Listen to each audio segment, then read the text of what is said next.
warahmatullahi wabarakatuh. Berjumpa kembali bersama kami pada pembelajaran IPA kelas 9. Pada kesempatan kali ini, kita akan membahas tentang sistem reproduksi pada manusia. Tapi sebelumnya, jangan lupa berikan subscribe, like, dan tekan tombol loncengnya. Mari kita saksikan video pembelajaran berikut ini. Berjumpa kembali bersama saya, Arista Indriawati, pada pembelajaran IPA kelas 9. Materi pembelajaran kali ini adalah sistem reproduksi pada manusia.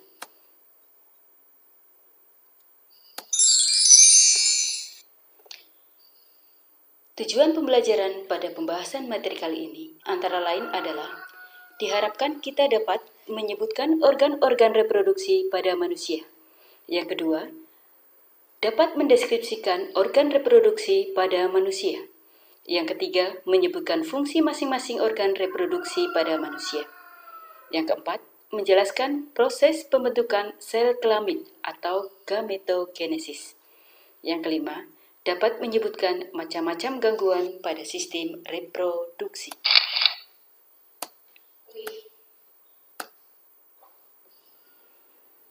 Reproduksi manusia.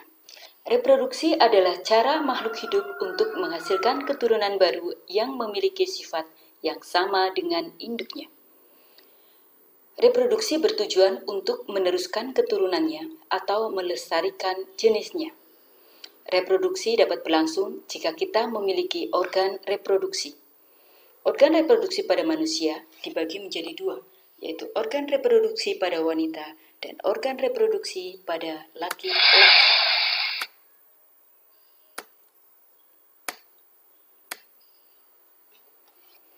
Organ reproduksi pada wanita.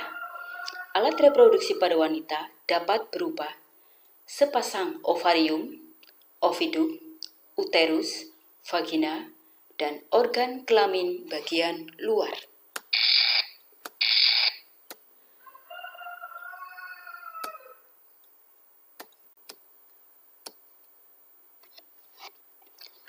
Berikut ini adalah deskripsi dari organ reproduksi wanita.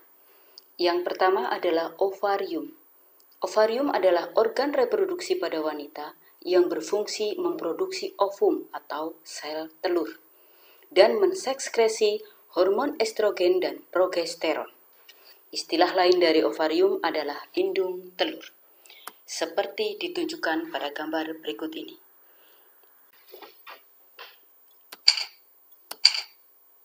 Yang kedua adalah oviduct atau tuba fallopiae. Oviduct adalah organ reproduksi yang berfungsi menyalurkan sel telur ke uterus atau rahim dengan gerakan peristaltik dibantu oleh gerakan silia pada dindingnya. Oviduct merupakan tempat terjadinya pembuahan, seperti ditunjukkan pada gambar berikut ini. Yang ketiga adalah uterus atau rahim. Uterus adalah tempat berkembangnya embrio. Selama kehamilan, volume uterus mampu mengembang hingga 500 kali. Seperti ditunjukkan pada gambar berikut ini.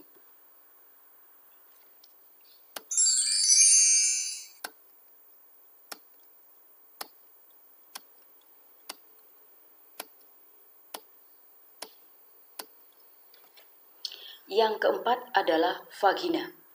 Vagina adalah tempat penis pada saat kopulasi dan sebagai jalan keluarnya bayi pada proses kelahiran. Seperti ditunjukkan pada gambar berikut ini. Ini adalah vagina. Kemudian untuk yang terakhir adalah organ kelamin luar yang terdiri atas klitoris, vulva, lubang saluran kencing, dan lubang vagina.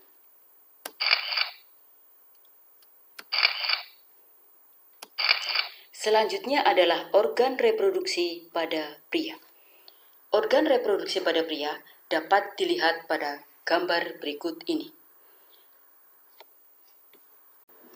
Organ reproduksi pada pria tersusun atas sepasang testis kanan dan kiri, epididymis, vas deferens, uretra, kelenjar koper, kelenjar prostat, kelenjar vesicula seminalis, dan penis.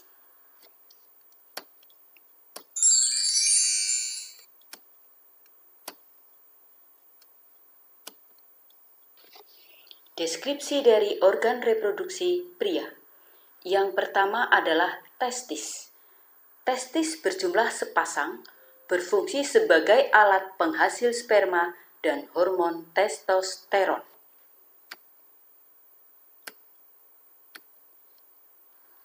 Yang kedua adalah skrotum. Skrotum adalah kantong kulit yang melindungi testis dan berfungsi sebagai tempat bergantungnya testis dan regulasi temperatur. Yang ketiga adalah vas deferens, merupakan saluran panjang yang menghubungkan epididymis dengan uretra dan berfungsi sebagai tempat penyimpanan sperma sebelum dikeluarkan melalui penis.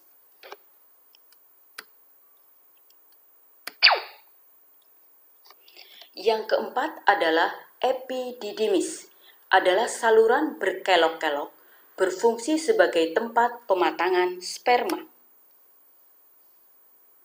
Yang kelima adalah vesicula seminalis atau kantong sperma, sebagai penampung sperma dari testis. Yang keenam adalah kelenjar prostat, sebagai penghasil cairan basah dan berwarna putih untuk melindungi sperma. Yang ketujuh adalah penis, berfungsi sebagai alat senggama saluran pengeluaran sperma dan urin.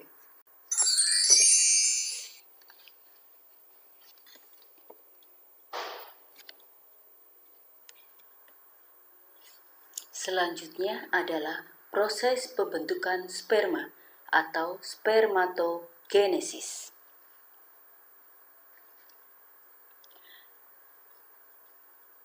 Spermatogonium membelah secara mitosis menghasilkan spermatosit primer. Spermatosit primer akan membelah secara meiosis menghasilkan spermatosit sekunder yang berjumlah 2 buah. Satu spermatosit sekunder akan membelah menghasilkan 2 spermatid. Sehingga satu spermatosit primer akan menghasilkan 4 spermatid.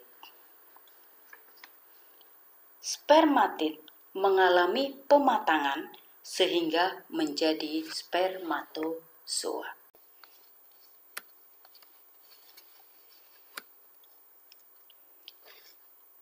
Proses pembentukan ovum atau oogenesis.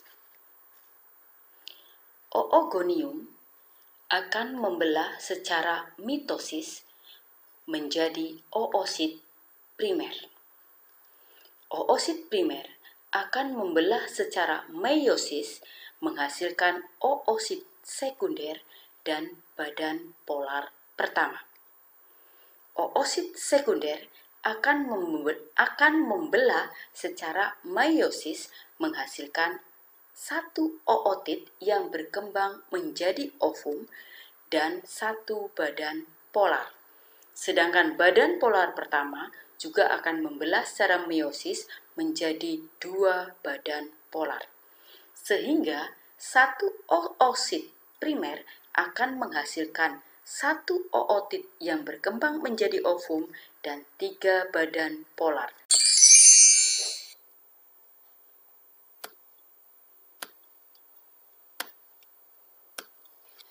Pembahasan selanjutnya adalah penyakit pada sistem reproduksi manusia.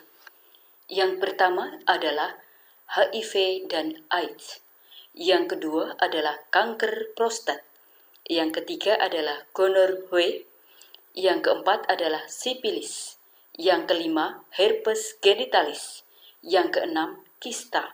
Yang ketujuh kanker leher rahim, yang ke-8 klamidiasis, yang ke-9 kutil kelamin, 10 trichomoniasis, 11 epididymitis, 12 candidiasis vagina atau keputihan, yang ke-13 adalah impotensi. Tetapi pada kesempatan kali ini kita hanya akan membahas pada nomor 1 hingga nomor 8. Yang pertama adalah HIV dan AIDS. HIV atau Human Immunodeficiency Virus ini adalah penyebab AIDS, di mana dia bekerja dengan melemahkan sistem kekebalan atau perlindungan tubuh. AIDS atau Acquired Immune Deficiency Syndrome adalah kumpulan beberapa gejala akibat menurunnya sistem kekebalan tubuh yang disebabkan oleh HIV.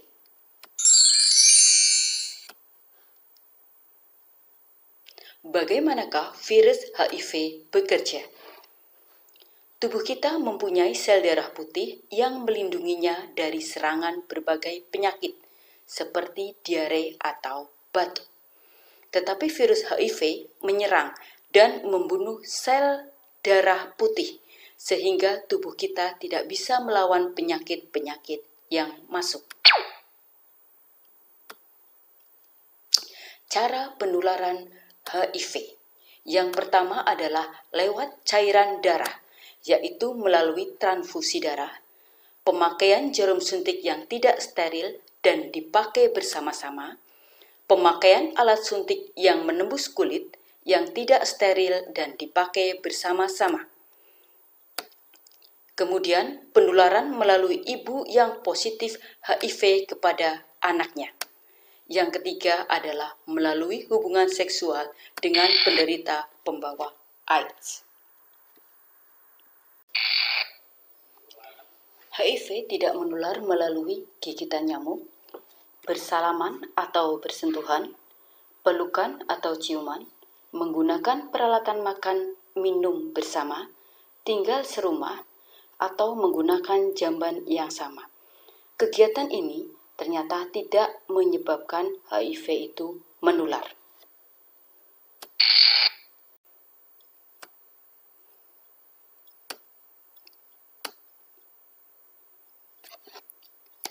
Penyakit pada sistem reproduksi manusia yang kedua adalah kanker prostat. Kanker prostat merupakan penyakit akibat sel-sel kelenjar prostat berubah menjadi sel ganas yang menyebabkan prostat membesar, keras, dan berbenjol-benjol. Gejalanya adalah 1. Mempunyai masalah saat buang air kecil, jumlah urin yang berkurang, adanya darah di dalam air mani, mengalami pembengkakan pada kaki, rasa tidak nyaman di sekitar daerah pinggul, dan nyeri pada tulang. Penyakit yang ketiga adalah kencing nanah atau gonorrhea. Penyakit ini merupakan penyakit menular seksual yang disebabkan oleh bakteri Neisseria gonorrhoeae. Menyerang bagian dalam dubur, serviks atau leher rahim, uretra atau saluran kencing dan sperma, mata, dan tenggorokan. Paling sering menular melalui hubungan seks pada penderita. Bisa menular pada bayi yang lahir dari ibu penderita. Yang keempat adalah sipilis atau raja singa. Penyakit kelamin yang disebabkan oleh bakteri Treponema pallidum.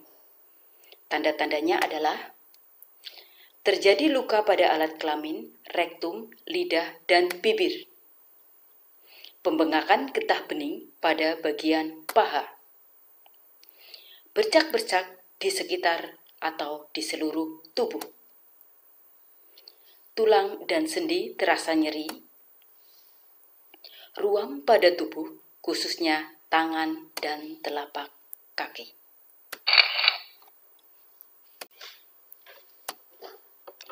Yang kelima adalah herpes simplex genitalis. Herpes simplex genitalis merupakan gangguan pada bagian luar kelamin, berupa gelembung-gelembung berisi cairan diakibatkan karena infeksi herpes simplex virus atau HSV-2. Gejalanya dapat berupa demam dan menimbulkan sensasi perih bila tersentuh. Yang keenam adalah kista. Gejala-gejala kista adalah benjolan atau tumor berisi cairan yang umumnya berbentuk seperti buah bertangkai. Cairan kental berupa air, darah, dan nanah terdapat pada ovarium dan dinding endometrium.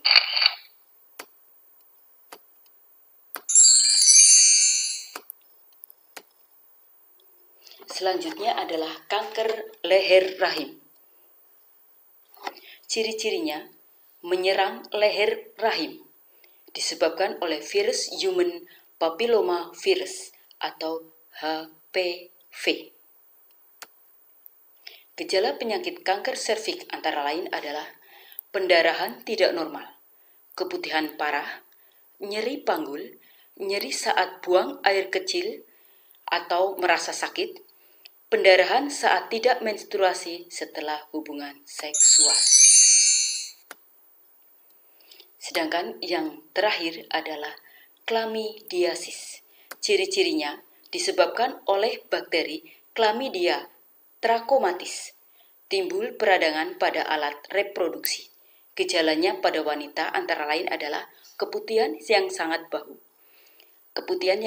bau, kemudian rasa terbakar ketika buang air kecil, sakit saat sedang berhubungan seksual. Bila infeksi sudah menyebar, maka penderita akan merasa mual, demam, atau merasa sakit pada perut bagian bawah.